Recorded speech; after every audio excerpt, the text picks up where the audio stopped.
غلف، ہمارے دل بند ہیں،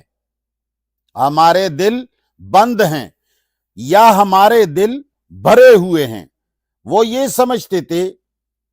یا تو ان کا خیال یہ تھا وقالوا قلوبنا غلف، ان کا خیال یہ تھا کہ ہمارے دل بند ہیں، یعنی مقصد یہ ہے کہ اگر تمہاری باتیں سچی ہیں، انبیاء سے کہتے تھے کہ اگر تمہاری باتیں اور تمہاری یہ آیات اور تمہارے یہ احکام اگر سچے ہیں، اللہ کی طرف سے ہیں، تو ہمارے دلوں کے اندر کیوں جگہ نہیں بنا لیتی ہیں؟ ہونا چاہیے تھا کہ اللہ ہمارے دلوں کے اندر جگہ بنا لیتے اور یہ مسائل ہمارے دلوں میں اتر جاتے۔ یا وہ یہ سمجھتے تھے قلوبنا غلف، کہ ہمارے دل علم سے بھرے ہوئے ہیں، یعنی تمہارے ان فضول احکام کے لیے ہمارے ساتھ کوئی جگہ نہیں ہے۔ انبیاء سے اور حق پرستوں سے کہتے تھے کہ تمہارے یہ جو احکام ہے، تم جن احکام کے پرچار کرتے ہو، تم جو مسائل بیان کرتے ہو، یہ فضول ہے، ہمیں یہ نہیں سننے ہیں۔ آج کل بھی یہی مسئلہ ہے۔ بہت سارے یہودیوں کے بچے جو مولویوں کی شکل میں موجود ہیں، جو مفتیوں کی شکل میں موجود ہیں، جو مشائخ کی شکل میں موجود ہیں، جو گروہوں اور پارٹیوں کے شکلوں میں موجود ہے، وہ ظالم کے بچے آج بھی کہتے ہیں کہ بھئی فلان فضول باتیں سناتا ہے، فلان تو گمراہ ہو گیا ہے، ان کی ترجموں کو نہ سنو، ان کے دروس کو مت سنو، یہ تو منکر حدیث ہے۔ ہمارے پاس ان کی کلپ سننے کا وقت نہیں ہے، ہم کیوں ان کے جلسے سنیں؟ تو اللہ فرماتے ہیں یہودیوں کا وتیرہ تھا، وقالو، اور وہ کہتے تھے، قلوبنا غلف، کہ ہمارے دل بند ہیں، بھرے ہوئے ہیں، تمہارے فضول باتوں کے لیے ہمارے دلوں میں کوئی جگہ نہیں ہے۔ اللہ فرماتے ہیں نہیں، تمہارے دل علم سے نہیں بھرے، بل لعنہم اللہ، بلکہ اللہ تعالیٰ نے ان پر لعنت کی ہے، یعنی ان کو اللہ نے اپنی رحمت سے دور کیا ہے۔ بل لعنہم اللہ، بلکہ اللہ تعالیٰ نے ان پر لعنت نازل کی ہے۔ کیوں نازل کی ہے؟ بکفرہم، ان کے انکار کے سبب۔ وہ جو حق مسائل سے روگردانی کرتے ہیں، وہ جو سچے مسائل سے منہ پھیرتے ہیں، جو اچھے مسائل سنانے والوں کو گمراہ کہتے ہیں، ان کو جھٹلاتے ہیں، ان کے قتل کے در پہ ہیں، ان پر کفر کے فتوے لگاتے ہیں، تو اللہ فرماتے ہیں اس کفر کے سبب یہ ملعون ہو گئے ہیں۔ فَقَلِيلًا مَا يُؤْمِنُونَ، پس وہ شاذ و نادر ہی ایمان لاتے ہیں۔ اللہ فرماتے ہیں یہ بہت کم ایمان قبول کرتے ہیں، اس سے توقع نہ رکھو۔ یہ وہ لوگ ہیں جن کو اللہ تعالیٰ نے لعنت بھیجی ہے جن پر، تو اللہ فرماتے ہیں فَقَلِيلًا مَا يُؤْمِنُونَ، پس بہت شاذ و نادر ہی یہ لوگ ایمان لائیں گے۔ آگے اللہ فرماتے ہیں وَلَمَّا جَاءَهُمْ كِتَابٌ، جب آئی ان کے پاس کتاب من عند اللہ، اللہ کی طرف سے۔ قرآن کی بارے میں اللہ فرماتے ہیں وَلَمَّا جَاءَهُمْ كِتَابٌ،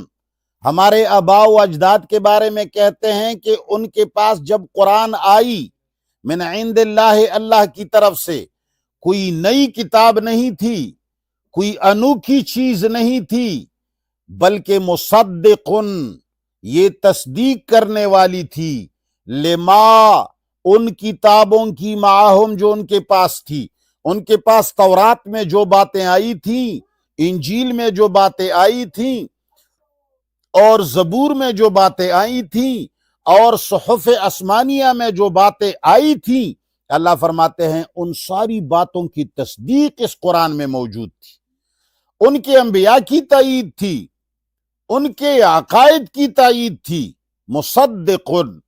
تصدیق کرنے والی تھی یہ کتاب، لما، ان احکام اور ان پیشگوئیوں کی، معاہم، جو ان کے پاس تھی۔ اور اللہ تعالیٰ فرماتے ہیں ایک اور عجیب بات ہے، ان کو چونکہ اپنی کتابوں کے اندر یہ پیشگوئی آئی تھی کہ آخری زمانے میں ایک آخری کتاب نازل ہوگی، اور وہ بالکل اٹل کتاب ہوگی، اور ایک خاتم النبیین آئے گا، اس پر یہ کتاب نازل ہوگی، اور یہ کتاب اور یہ نبی ایسا نبی اور ایسی کتاب ہوگی کہ اس کو تسلیم کر کے اللہ تعالی اس پر ایمان لانے والوں کو سارے کفار اور ظالموں سے چھٹکارا دے گا۔ تو وہ لوگ دعائیاں دیتے تھے اور باقاعدہ اللہ تعالی سے دعائیں مانگتے تھے کہ پروردگار عالم جلد جلد کرے کہ وہ کتاب نازل ہو، اللہ کرے کہ جلدی وہ نبی آ جائے، اللہ تعالیٰ کرے کہ جلدی یہ کتاب آ جائے۔ لیکن اللہ فرماتے ہیں